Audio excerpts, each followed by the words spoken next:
Hello, my wonderful people. Good morning, good afternoon, good evening, good night, depending on your time zone or anytime you are coming across my platform.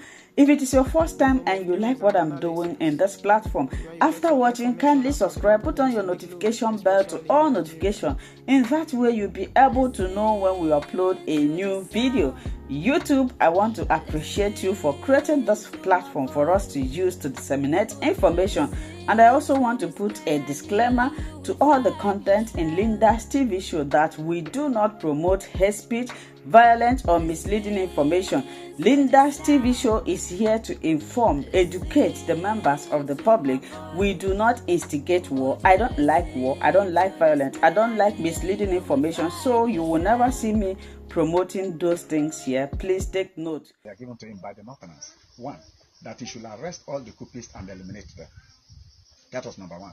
Now, Aguilar, in order to unify the federal civil service, not the regions, but the federal civil service, so that he can follow the military command of command, control, and communication, in order to put the country in a stable way before probably talking about administration. Now, enacted the Decree 34, Unification Decree.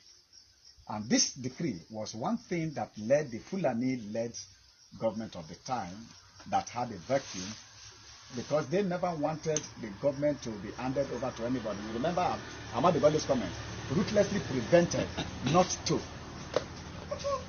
hand over to anybody. So when an Igbo man became the head of state, they felt that it was Igbo people that flawed Igbo, whereas it was not just Igbo. And now Igbo man became the head of state, they get furious. And in now unifying with that unification decree, they forgot to know that he was not unifying the regions. It was only unifying the federal civil service. But they asked him to withdraw that unification decree. In fact, the northern elders asked Hassan Osman Kassina, the then Kaduna, the northern governor, the military governor, to tell Agin Rossi to withdraw that unification decree. Otherwise, they would declare Northern Nigeria Republic from the rest of Nigeria. So that was gone. But because he did not do what they wanted, they gathered, and you all know the story. He was killed in Ibadan.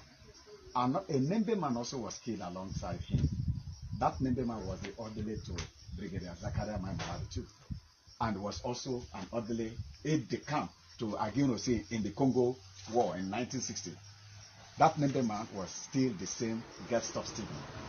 But Gustav Stephen was not part of that death. Another Nembe man from Okpoma, whose name was Watson Dewario, was also killed, which many people do not know. And from that moment that Agin Rossi was killed, Motala became the ringleader that was the one leading to that second massacre, which they call the second coup.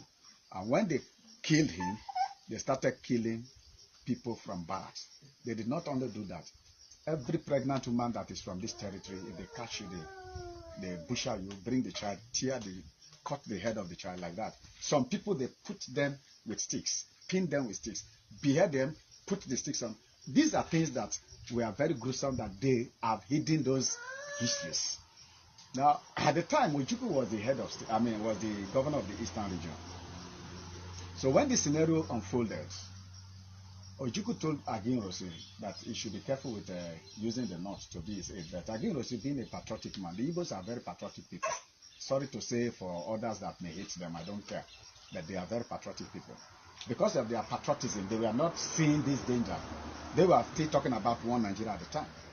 But when Ojukwu, being the governor, they made Gowon to be the head of state, Ojukwu said no, Gowon can never be the head of state. I'm summarizing into it. Ojukwu cannot be, Gowon cannot be the head of state. The reason is, Gowon was a lieutenant colonel after other Eastern lieutenant colonels. Then there were two senior officers from Yoruba land, Brigadier Babafemi Ogundipe and another Colonel Adebayo. So Ojukwu was saying that, look, at the death of Agin Rossi, let it be that the position follows the military ranking. That they should give to Baba Tope, the Yoruba man, to be the head of state, since he's the highest living person at the time. Otherwise, Adebayo, if Ogundipe will not take it, or else to the other lieutenant colonels that are before Gowon. But no, they will not. until even the American ambassador, that Matthew, the British High Commissioner, Sir Comin Bruce, all of them pressed on Murtala. In fact, Murtala and Major Martin Adamu had written an address for Northern Nigerian Republic, handed that address to Gowon, who in turn handed that document to MD Yusuf, the then police special operation head. MD Yusuf is Mohammed Diko Yusuf. He was handed over to. And when he was given, he now handed that same document to his cousin, Justice Bello, at that time, who came to Lagos for corruption investigation in the Ministry of Communication or so, who saw the danger too, because already the British people have told them that they amalgamated the South and the North in order to use the wealth of the South to encourage that of the North. And that if they should break out at that time, they will suffer. So the British High Commissioner even told Murtala and his Martin Adamu, that if they leave that moment, they will suffer, so they should not. And that if Brigadier Ogundipe became the head of state, it will gather the world against the North. And so that is how they worked until they pacified their mind with Yakubu Gowon. Which is why when Ojukwu said no, it could not be because of his rank, they double promoted Yakubu Gowon into Major General. From Lieutenant Colonel, they bypassed Colonel, they bypassed Brigadier, and made him Major General. That is why Gowon became Major General. Now, with this contest between the Eastern governor and that of the federal government led to the Ghanaian president of that time, the Ghanaian military head of state, Lieutenant General Joseph Ankara, to invite Ojukwu and his team and that of the federal government to Aburi. And when they went to Aburi, Ojukwu presented a very fantastic document which, if Gowon had kept, we would not have been talking what we are talking today. But that document was a Confederate Republic of Nigeria. You go back and study what Confederate Republic is. Because of time, I will not be able to go into that details. So when they returned back, Ojukwu told Gowon that if Gowon will come and implement that document, he can now work with him. Gowon even stood up and embraced him. They were all camaraderie there. When they returned back, Ojukwu, because of that, felt that he has gone to make peace, right? Yeah. So he now announced to the Eastern regional people, those who escaped from the North, that he has made peace so they can go back to their areas of where they survived. Unfortunately for those who listened to him, when they went back to their areas in the North, a month later, they were massacred. Ojukwu died without guilt. Ojukwu died without guilt. Our father died without guilt. And when that happened, a Nembe people, the Nembe Ezon man, my own king, Mingiten, now called Ojukwu, in Port Harcourt, the king of Nembe, His Royal Majesty Osamade Francis Joseph Alagwa, Mingiten of Nembe, called Ojukwu to Port Harcourt. They met in Port Harcourt. And it was the Mingiten of Nembe that told him, you've done your best. That we thought, because Gowon, when he returned back, the federal government, BBC now made another recalcitrant publication or broadcast that the three governors and the head of state has bowed down to Ojukwu. So when they made that statement, it now made the northern elders call for Gowon, asked him what document did he go to sign. When they showed him, because they have been schooled by the British people, when he showed them, they said, no, you have to withdraw from such document, go back to one Nigeria.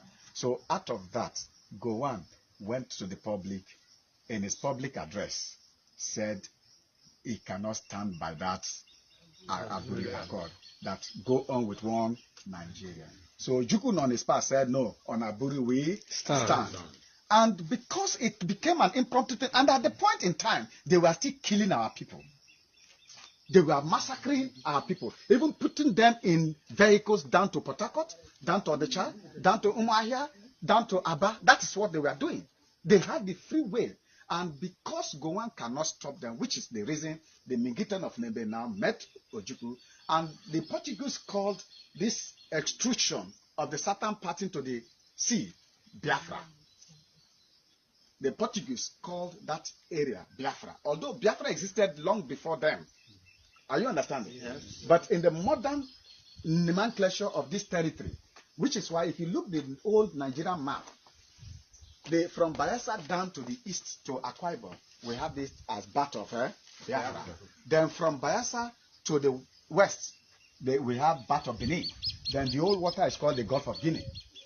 So because our king felt that the Bat of Biafra involves his own kingdom, and to be an all-inclusive thing, he took it to Ojukwu and said, look, Gowon cannot protect us anymore. So use this name and call the eastern region, which includes us, as Biafra, to be a country of our own away from Nigeria. That